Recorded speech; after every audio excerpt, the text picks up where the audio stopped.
नमस्कार दोस्तों, स्वागत है आप सभी का हमारे चैनल भक्ति ज्ञान में।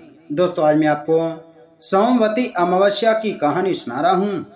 एक साहूकार के 7 बेटे, 7 बहू और एक बेटी थी। साहूकार के घर एक जोगी भिक्षा मांगने आता था। जोगी को साहूकार की बहू भिक्षा देती थी तो वह ले लेता था, लेकिन जब बेटी देती थी तब वह भिक्षा नहीं लेता और कहता कि बेटी सुहागन तो है, पर इसके भाग में दुहाग लिखा है। यह बात सुनकर बेटी को चिंता होने लगी और उसका शरीर कमजोर होने लगा।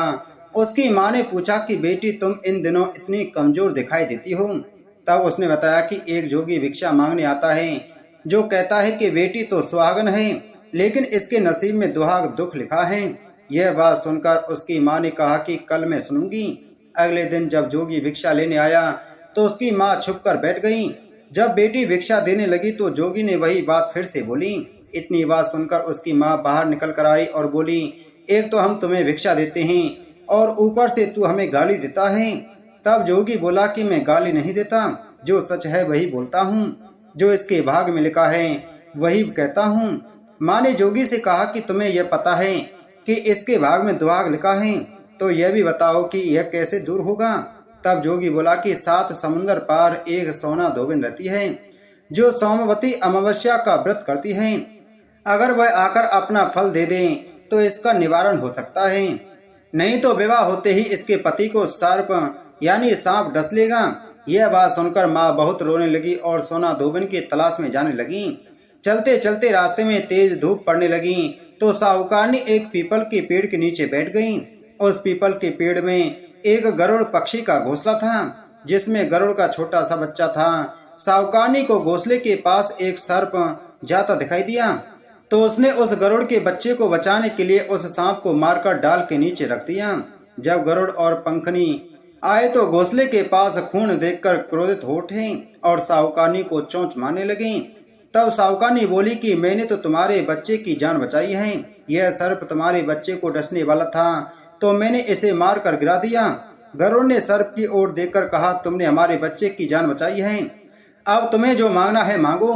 तब साहूकारनी बोली कि मुझे 7 समुंदर पार सोना धोबिन के पास छोड़कर आओ। गरुड़ ने साहूकारनी को अपनी पीठ पर बैठाकर 7 समुंदर पार सोना धोबिन के घर छोड़ आया। वहां जाकर साहूकारनी ने सोचा कि सोना धोबिन को कैसे राजी किया जाए। सोना धोबिन के 7 बेटे बहू थे। उसकी 7 बहुएं काम को लेकर रोज लड़ाई करती थीं और काम भी नहीं करती थीं। रात को जब सब सो जाते तो साहूकारनी सोना धोबिन के घर जाती और घर का सारा काम करती। गायों को नहलाती, घर की सफाई करती, रसोई का काम करती, चौका बर्तन करती, आटा पीसती, कपड़े धोती, पानी भरती और दिन होने से पहले चली जाती। बहुओं ने सोचा कि यह सारा काम कौन कर रहा है, लेकिन कभी एक दूसरे से पूछती नहीं कि यह सब काम कौन कर रहा है। एक दिन धोबिन ने कहा कि तुम आजकल लड़ती भी नहीं हो, काम भी ठीक कर रही हो। तो बहुओं ने कहा कि सासू जी, काम तो हमें ही करना पड़ता है, चाहे हम लड़कर ही करें या राजी से करें, इसलिए लड़ाई करने का क्या फायदा। सोना धोबिन ने सोचा कि आज देखा जाए कि कौन सी बहू काम करती है, और वह रात को सोई नहीं। उसने देखा कि रात को एक स्त्री आई और पूरा काम करके जाने लगी। तो सोना धोबिन ने बोला कि तुम कौन हो और तुम्हें ऐसी क्या जरूरत है जो तुम इतना काम कर रही हो। साहूकारनी ने कहा कि जरूरत है तभी तो इतना काम कर रही हूँ। सोना धोबिन ने पूछा कि तुम्हें क्या चाहिए। साहूकारनी बोली कि पहले मुझे वचन दो तब बताऊंगी। सोना धोबिन ने वचन दे दिया और कहा कि अब बताइए। साहूकारनी बोली कि मेरी बेटी के भाग में दुहाग लिखा है, इसलिए आप चलकर उसे सुहाग दें और सोमवती करें। सोना धोबिन अपने बेटे बहू से बोली कि मैं तो साहूकारनी के साथ जा रही हूँ, यदि पीछे से तुम्हारे पिताजी खत्म हो जाएं तो तेल घी के कूप में डालकर छोड़ देना। फिर दोनों जनी साहूकारनी के घर चली जाती हैं। साहूकार की बेटी का ब्याह होने लगा। दूल्हा फेरों में बैठ गया। सोना धोबिन दूल्हे के घुटने के पास कच्चा करवा रखा, उसमें दूध डाला और तात का तार लेकर बैठ गई।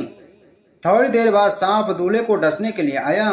सोना धोबिन ने करवा आगे रखा और तार से बांध दिया, लेकिन दूल्हा डर के मारे मर गया। तब सोना धोबिन ने टीके में से रोली निकाली, मांग में से सिंदूर निकाला, खोया, आंख में से काजल निकाला और मेहंदी निकालकर छोटी उंगली से छींटे मारे और बोली कि आज दिन तक मैंने जितनी सोमवती अमावस्या करी उनका फल तो साहूकार की बेटी को लग जाए और आगे जो मैं सोमवती अमावस्या करूं वह मेरे बेटे को लगे। इतना कहते ही दूल्हा जीवित हो गया और सब सोमवती की जय जय बोलने लगी। सोना धोबन वापस जाने लगी। तब साहूकारनी बोली कि तुमने मेरे जमाई को नया जीवन दान दिया है, इसलिए कुछ भी मांगो। वह बोली कि मुझे तो कुछ नहीं चाहिए, सिर्फ एक हंडी दे दो। वह हांडी को लेकर चली जाती है। रास्ते में सोमवती आती है तो हांडी का 108 परिक्रमा लगाकर पीपल के पेड़ के नीचे गाड़ कर आ जाती है। घर आकर देखती है तो उसका पति मरा हुआ तेल में और घी के कूप में पड़ा हुआ था। तब वह टीके में से रोली निकाली, मांग में से सिंदूर निकाला, कोया आंख में से काजल निकाला, नुआ में से मेहंदी निकालकर चटकी उंगली से छींटे दिए और बोली, मैंने जो रास्ते में सोमवती की है उसका फल मेरे पति को लगे। इतना कहते ही उसका पति उठकर बैठ गया। घर का ज्योतिषी आया और बोला कि जजमान सोमवती अमावस्या को मेरा क्या है तो दक्षिणा दे। सोना धोबन बोली कि मुझे तो सोमवती रास्ते में आई थी तो कुछ भी नहीं किया, जो कुछ भी किया वह सब पीपल के नीचे ही गाड़ दिया। ज्योतिषी ब्राह्मण ने जाकर खोद कर देखा तो 108 और 13 सोने के चक्कर मिले। ज्योतिषी ब्राह्मण सबको घर ले आया और बोला कि ऐसी फेरी की है और मुझे बोल दिया कि कुछ नहीं किया। सोना धोबन बोली कि यह तो तुम्हारे भाग से ही हुआ है, इसलिए इसे तुम ही ले जाओ। ब्राह्मण बोला कि मेरी तो इसमें चौथी पाती है, बाकी आपका मन हो उसे दे देना। सारी नगरी में बोल दिया गया कि सब सोमवती अमावस्या का व्रत कीजिए। हे सोमवती अमावस्या, जैसा साहूकार की बेटी को सुहाग दिया वैसा सबको देना। सोमवती अमावस्या की कहानी कहने वाले को, सोमवती अमावस्या की कहानी सुनने वाले को, हामी भरने वाले और सभी के परिवार वालों को देना। बोलो सोमवती अमावस्या की जय।